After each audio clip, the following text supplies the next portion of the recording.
submission. Does that mean that it's your submission? It's my submission to you. As opposed to technology changing photography?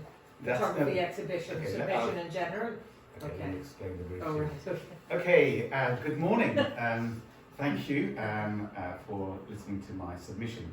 So the proposal that you've given to us was this. So that was the exhibition brief that's given to me. You provide to all the photographers who wish to submit images for this exhibition. So what you're looking for is two contrasting images, which I'll present at the end of this presentation. And what you're looking for is this conversation about the role technology can play in photographic practice. And you're going to showcase local photographers who understand the importance to prompt emotional reaction and inspire debate. So there are a couple of things, part of that exhibition brief I'm going to go through. I want to look at two aspects of this brief. The first is visual language, and the second is technology. Specifically how digital technology, post-production software like Photoshop and Lightroom have changed the landscape dramatically, and how artificial intelligence has landed in photography to the point that you might well argue that actually nothing is real or can be trusted anymore. So let's look at visual language in photography. What exactly is it? So visual language essentially is conveying meaning through pictures rather than words. So in photography there are a number of ways that can be done, and these are things like composition, lighting, colour, focus and depth of field, perspective, exposure and context. So for example, colour, warm colours like the reds and oranges evoke energy, passion and warmth, like this Pepsi advert from the 1960s. Lighting is also one of those visual languages. High key images creates an airy, light, optimistic mood. Here it evokes summer in this Pepsi advert. This advert also demonstrates the visual language of focus and depth of field. The Pepsi bottle is sharply in focus, which is obviously the object of the advert. The fingers holding it are out of focus, with the hair also out of focus, but her eyes are sharply in focus. So that's a classic way of drawing attention to certain aspects of a photograph. Compare this to a low lighting with deep shadows, which can evoke mystery or tension, as this advert for spaghetti does. So the hard lighting, reminiscent of film noir and murder mystery, creates the tension, drama, and anxiety in this photo. The drama is created by the photograph, and obviously the slightly odd suggestion that spaghetti is going to solve this marriage. So, to illustrate the use of visual language in photography, and how technology has changed photography over the years, I've chosen to look at how women have been used in advertising photography over the years, and then to offer you two contrasting images for the exhibition, shaping this narrative and putting it into context. So the first question is, how have women been portrayed in adverts over the years? This advert from the early 20th century shows women with time in their hands, enjoying leisurely activities whilst enjoying the product of the advert, Coca-Cola, aimed at a particular class and wealth demographic. Here, women are seen as photographers themselves, capturing Kodak memories of their family. The visual language is the use of the rule of thirds as a compositional tool, which is that grid there. And the C is, so you can see the C is placed on the intersection of the grid, and the figures on the right and left, roughly the intersection of the grid lines. And this compositional device can create tension, but also, in this case, some spatial drama.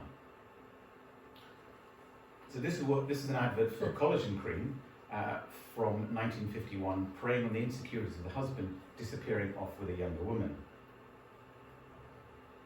Visual language in this image. So if you look at A, the low key lighting with deep shadows and contrast creates tension and drama. And there's a certain amount of backlighting around the woman's head in the foreground, contributing to a form of silhouette which adds further mystery and drama, matching her unease and concern. The wife is in somber shadows, whilst the lighting on the couple in the background is creating a lighter sort of mood. So if you use the rule of thirds, you've got the wife placed off centre, which creates that visual impact. The shallow depth of field blurs the background, isolating the main subject, which is the woman from the foreground. And you can see with her putting her fingers to her lips shows her emotions, anxiety, and concern about the possibility of her husband leaving her for a younger looking woman. So, how have women been portrayed? So women are more empowered and independent by the time we come to the 70s. but also far more liberated. Here they're used in a far more coy way, portraying her as a temptress. The focus on the woman holding the product in a sexualized way, symbolizing both ownership and a lifestyle aspiration. The man is smoking in the previous advert. There was a less than subtle innuendo in the Winston advert, of which there were a number of variations of the woman pretending to be coy but provocative at the same time. When you arrive in the 21st century, there's a dramatic shift in how women are portrayed or used to market high-value products such as perfume.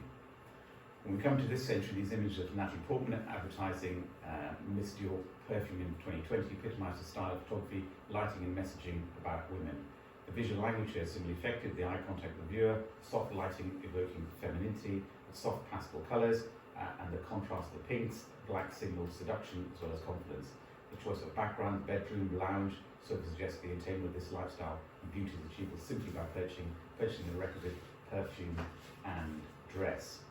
So these two images are the inspiration based two images I'm going to offer you for this exhibition. So we talked about visual language. What about technological advances? Well, this is so far from those black and white adverts in the 1950s, both in terms of message but also technology used to take the photo and process afterwards. These images show the technological advances. They're very powerful with a handheld pocket phone in your hand. So these are now freely available with filters in your mobile phone that transport you to another location altogether simply with one simple photograph. So also to AI tools. This is on Photoshop. So this is an image and you can change the body shape, the eyes, the position of the eyes, the eye size, the eye height, the eye width. You can change the position and shape of the nose. This is called the liquify tool on Photoshop. The mouth and even the face shape can also change simply by just moving a few sliders on Photoshop. So obviously adverts are there to sell products, doing through a range of emotional triggers and associations. And the idea is to imagine yourself as a product with all the trappings they bring, power, confidence, attraction, etc. So for my submission to you, what I also want to throw into the context was the actual making of the advert, in the context of the world as it was at the time of the photo shoot, or indeed the model's life, where we know adverts are just fantasy, but what about the real life that's going around them? So the contrast I want to show to you essentially is these two photographs, which I need you to exhibit side by side. So this is the first photograph. It's a conventional advertising image, created in the studio with the soft pastel lighting, portraying class, sophistication and lure, with a shade of aloofness and arrogance. There's no eye contact, the model is holding the perfume bottle entirely engrossed in what she's doing, oblivious to anyone observing in her own world and confident. Contrast this with this photograph. It shows the same image of the model tired at the end of a shoot, which has been taken maybe in a studio but maybe in the house. She's been drinking alcohol, stuffing her face with pizza. Her everyday life is a stark contrast to what she's trying to portray.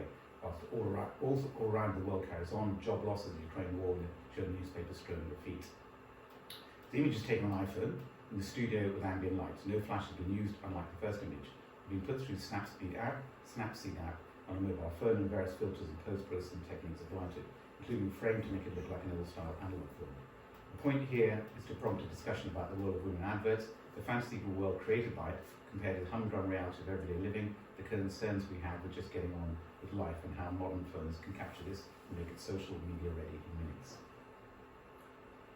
That's the basis of my submission to you, which I've just explained to you. The first show a conventional image, and the second one is a contrasting image. Thank you very much. You can have that slide, I'll show it to you later if you want to have a look at the rationale for it. But thank you very much. I'm happy to take any questions.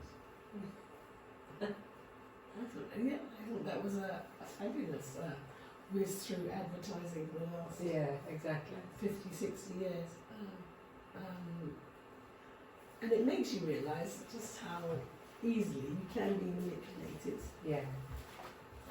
Well, it probably reflects more on the industry.